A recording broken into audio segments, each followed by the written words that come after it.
Parasara YouTube channel நேயர் அனைவருக்கும் பணிவான வணக்கம். பரமத்திவேல் சந்திரன் பேசுகிறேன்.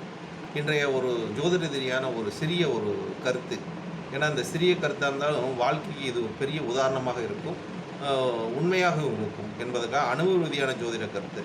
இப்போ செவ்வாய் தோஷம் என்பது நம்ம ஒவ்வொரு ஜாதகத்தில் பார்ப்போம். இது எப்போ பார்ப்போம்னா, ஆண் பெண் திருமண காலத்தில் பார்க்கக்கூடிய ஒரு முக்கியமான ஒரு செவ்வாய் தோஷத்தை பற்றி பார்க்கக்கூடிய ஒரு நிலைப்பாடு.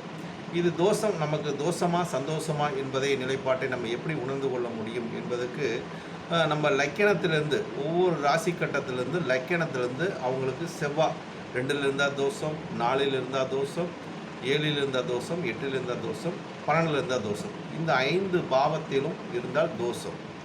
இந்த 5 பாவம் இருந்து அவங்களுக்கு செவ்வாய் திசை நடைமுறைக்கு வந்தால் மட்டுமே தோஷம், இல்லை என்றால் அவங்க வாழ்க்கை சந்தோஷம் என்பதை இந்த ஆடியோ மூலமாக உங்களுக்கு தெரியப்படுத்தி கொடுக்கிறேன் நண்பர்களே. நன்றி, வணக்கம், வாழ்க வளமுடன். பரமத்திவேல் சந்திரன்.